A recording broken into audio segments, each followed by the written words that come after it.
እሺ እንዴት ከረማችሁ? ሰላም ናችሁ ወይ? ሁሉ ሰላም፣ አካባቢያችሁ፣ መንደራችሁ፣ ቀያችሁ፣ ቤተሰብ ሁሉ ሰላም ነው? እንግዲህ ዛሬ ተመልሼ መጥቻለሁ። ሲስተር ሀና ጌታቸው እባላለሁ። ከዚህ ፊት እንግዲህ በጣም አስፈላጊ በምንላቸው ጉዳዮች ላይ ተወያይተናል። እናንተም እንደተጠቀማችሁበት እንደተማራችሁበት ለሌላውም ሼር አድርጋችሁ እንዲደርስ እንዳደረጋችሁ ተስፋ አደርጋለሁ። ስለዚህ በጣም በተለይ የዚህ የወር አበባ ዑደታችን ሂደት ላይ በጣም ብዙ ነገሮች ልንረዳቸው ማንችል ግን የጤና ጉድለት የሆኑ ነገሮችን አይተናል። እንግዲህ ቀድሞ መምጣት፣ ዘግይቶ መምጣት፣ ቀድሞ የወር አበባችን መቅረት፣ በእነዚህ ጉዳዮች ላይ ተነጋግረናል።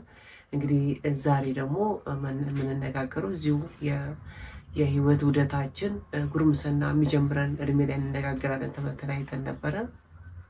ዛሬ እንግዲህ በዋነኝነት እሱን ከመጀመሬ በፊት እስቲ ስለ ወር አበባችን ቀድሞ መቅረት ላይ ምክንያቶቹ ወይ ደግሞ መፍትሄዎቹ የሚለው ላይ አንድ የምጨምረው ነገር ምንድን ነው?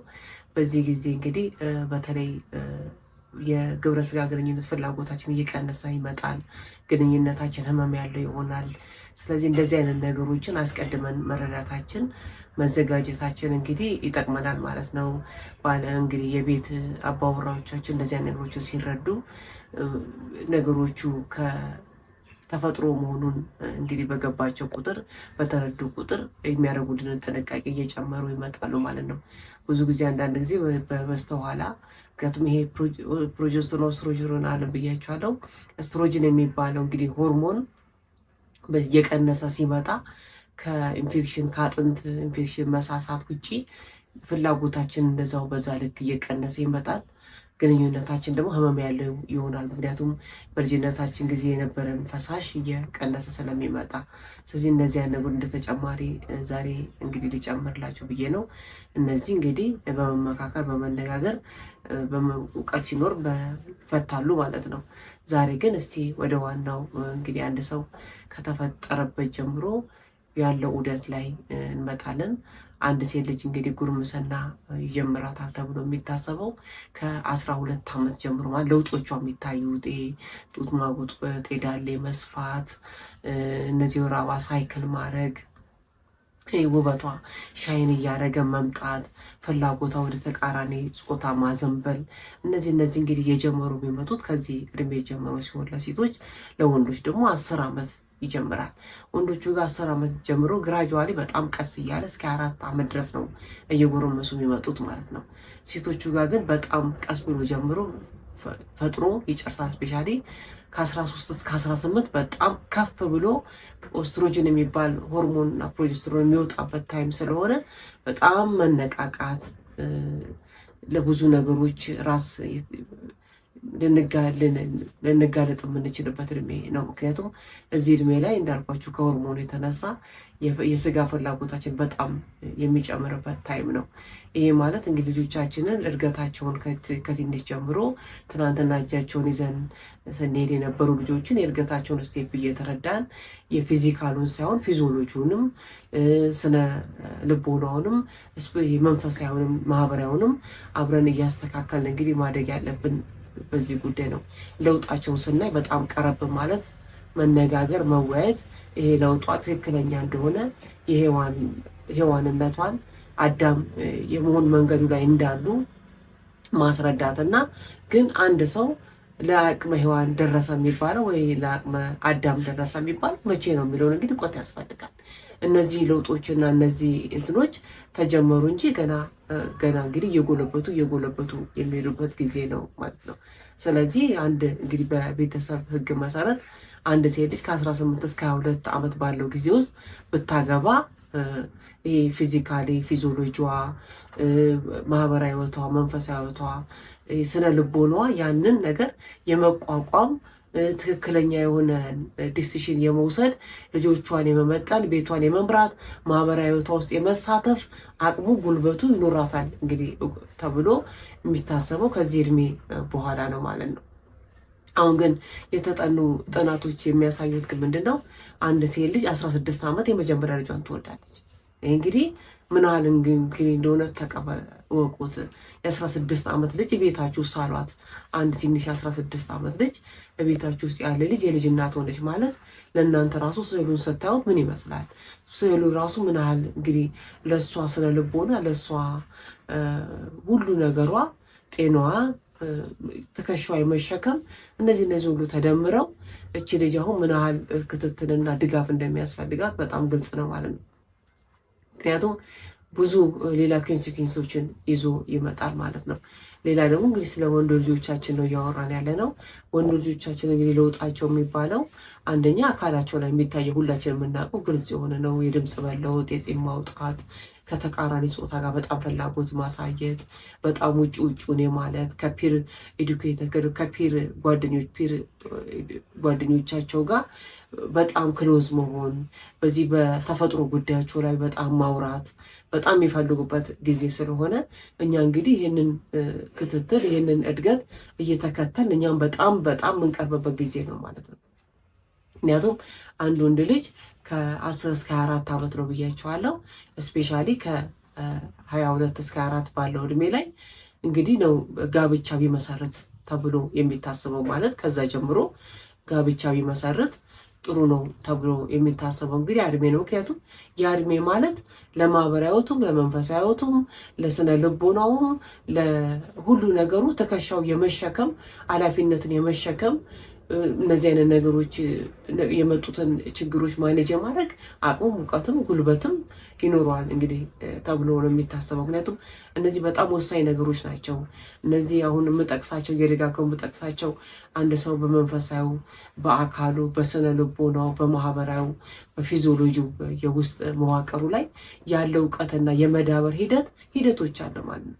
ለምሳሌ ሴቶች ልጆቻችንን ስናነሳ ጡታቸው የማጎጥጎጥ ዳሌያቸው የመስፋት ይሄ ምን ይመስላችኋል? ይሄ እኮ ተፈጥሮ ነገ ለምታመጣው ትውልድ ነገ ለምተካው ጀኔሬሽን እያዘጋጃት እንጂ በ18 ዓመት ሳይሞላት የሚደረግን ግንኙነት እንድትፈጽም አይደለም።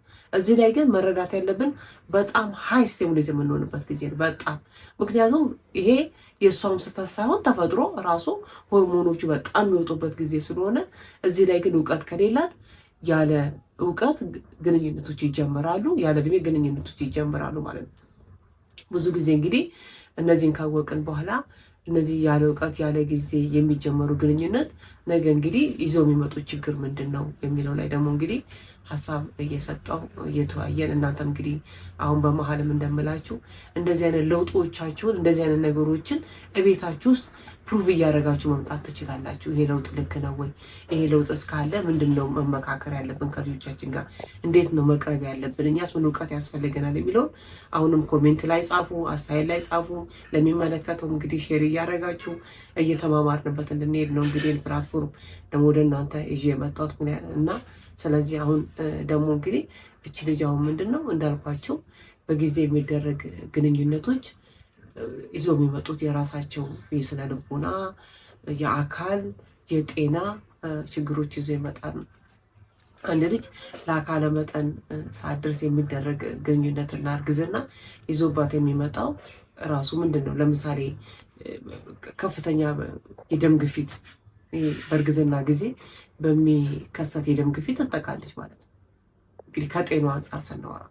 ሌላው እንግዲህ ከዛ በኋላ እድገቷ ምንድነው የሚሆነው? የተገታና የቀጨጨች እየሆነች ነው የምትሄደው ማለት ነው። በማህበራዊ ህይወቷም ፊትነስ አይኖራትም። ኢኮኖሚካሊ ፊትነስ የላትም። የአካል ፊትነስ የላትም። የስነ ልቦና ፊትነስ የላትም። ስለዚህ እነዚህ እኛ የምናስበው አንድ ሰው ለብሶ ወጥቶ ገብቶ ስለመጣ ጤነኛ ነው ብለን እናስባለን። ግን ይህም ባለማድረግን ጤነኞች አይደለንም ማለት ነው። ወንድ ልጆቻችን ደግሞ ምንድን ነው ያንን ሬስፖንሲቢሊቲውን መሸከም በማይችሉበት ጊዜ ግንኙነት አደረጉ ማለት ለዲፕሬሽን ይጋለጣል። ሰው በባህሪው ደግሞ ምንድን ነው ራሱ ኔቸር አይምሮ ውስጥ ያስቀመጠው ህግ አለ። አንድ ስህተት ሲሰራ ያ ራሱ የሰው የተፈጥሮ ህጉ ለአይምሮ እየነገር ልክ አይደለም እያለው ነው የሚሄደው ማለት ነው። ስለዚህ እነዚህ አይነት ነገሮች አሁን ምንድን ነው እስከ መቼ ነው ያለውን ጊዜ የሚለው ላይ በጣም እንግዲህ ጥሩ የሆነ እንግዲህ ሃይላይት ያገኛችሁ ይመስለኛል። ስለዚህ ግንኙነት ማለት ምንድን ነው? አሁን ሴቭ የሆነ የግብረ ስጋ ግንኙነት የሚባሉት ምን ማለት ነው? እንግዲህ ብዙ ጊዜ የሕክምና ቃላቶች ወደ አማርኛ ስንተረጉማቸው ትክክለኛ ያልሆነ ትርጉም ሊኖራቸው ይችላል። ሴቭ የሆነ ግንኙነት የሚባለው እንግዲህ ምንም ጉዳት የሌለው ሁለት ሰዎች ተፈላልገው የሚያደርጉት እርካታ ያለው በሁለቱ መሀል መቀባበል ያለው ግንኙነት ማለት ነው እና ለነገ እቅዳቸው፣ ለነገ ዓላማቸው፣ ለነገ ላይፋቸው ሁለት ተቃራኒ ጾታዎች መሰረታቸውን እየጣሉ የሚጓዙበት ማህበር ግንኙነት ነው ማለት ነው። ሴፍ ሀርም የሌለው ጉዳት የሌለው ማለት ምን ማለት ነው? ጉዳት የሌለው ማለት አንድ የግብረ ስጋ ግንኙነት እነዚህ እንትን ያስፈልጉታል፣ እውቀት ያስፈልገዋል። እንዴት፣ መቼ፣ ከማጋር የሚሉትን እነዚህን እውቀቶች ያስፈልጓል ማለት ነው። እንዴት ማለት እንዴት ነው ግንኙነት የሚባለው ነገር ራሱ እንዴት ነው? ወንድና ሴት የሚያደርገው በመካከል የሚደረገው ግንኙነት ምንድን ነው ራሱ ይዞ የሚመጣው? ለእኔ ምንድን ነው ይዞ የሚመጣው? ለባለቤቴ ምንድን ነው ይዞ የሚመጣው? ለነገ ትውልዴ ምንድን ነው ይዞ የሚመጣው? የጭቅጭቅ ማዕከል እንዳይሆን ምን ማድረግ አለብኝ የሚለው ግን ይሄ ያስፈልጋል ማለት ነው። ከማጋ ነው ደግሞ እንግዲህ ማለት ከማጋ ነው ማለት ከአቻ ኩያዋ ከሚመጥናት ጋር በእድሜዋ እኩል ከሆነ ነገ ነገሮችን አብሯት ለሚሻገር ጋር ነው እንግዲህ የሚሆነው ማለት ነው። ስለዚህ እነዚህ ክህሎቶች በጣም ያስፈልጋሉ። የግብረ ስጋ ግንኙነት ክህሎቶች የሚባሉት እንግዲህ መቼ ነው ጊዜው፣ ብቃቴስ ምን ይመስላል? ብቃት ሲባል የአካል የፊዚዮሎጂ ብቃት ማለት ነው። ማህበራዊ ህይወቴስ ምን ይመስላል? እኔ ነገ ለመመሰረተው ቤት ማህበራዊ ውስጥ ተቀባይነቴ ምን ይመስላል? እንግዲህ የሚለውን ነገር ያካትታል ማለት ነው። ስለዚህ አሁን ይሄ በተለይ ሴፍ ሴክስ የሚባለው አንዳንዴ ከመደፈር ጋር ብቻ ልናነሳው እንችላለን። ሀርም ነው ማለት ጉዳት አለው የምንለው መደፈርን ብቻ ነው የምናነሳው። አንዳንዴ ግን ምንድን ነው ራሱ አንድ ለአካለ መጠን ያልደረሰች ልጅ በኢኮኖሚካሊ ሊሆን ይችላል ያንን ግንኙነት ብትፈጽም ያ ሀርሽ ነው፣ ሴፍ ሴክስ አይደለም። አሁን እኛ የምናስበው ፈልጋ ነው ልንል እንችላለን። ግን እሷ እዛ ጋር ምንድን ነው ያስገድዳት ነገር አለ እንጂ ያ ከምትፈልገው ካቸዋ ከፍላጎቷ ጋር ነገ ለዘላቂ የሆነ ህይወቷ ላይ የምትሰራው አሳይመንት አይደለም ማለት ነው። ስለዚህ እንደዚህ አይነት ነገሮች እያንዳንዳቸው የየራሳቸው እውቀት፣ የየራሳቸው ክህሎት፣ የየራሳቸው ወደፊት ጤነኝነታችን ላይ ተመሰረቱ ናቸው ማለት ነው። ስለዚህ አሁን እንደዚህ አይነት ነገሮች ላይ ዛሬ እንግዲህ ላውራና ይዤ የመጣሁት ለምንድን ነው ሁላችንም ልጆች አለንን በየቤታችን እና እነዚህን እድገቶች ትክክል ሂደቶቹ ምን ይመስላሉ? እነዚህ ፍላጎቶቹ ይታዩባቸዋል። ከታዩባቸው እንዴት እናብቃቸው? መቼ ነው ግንኙነት በእውቀት ማድረግ ያለባት? መቼ ነው ጋብቻዋን የምትመሰርተው?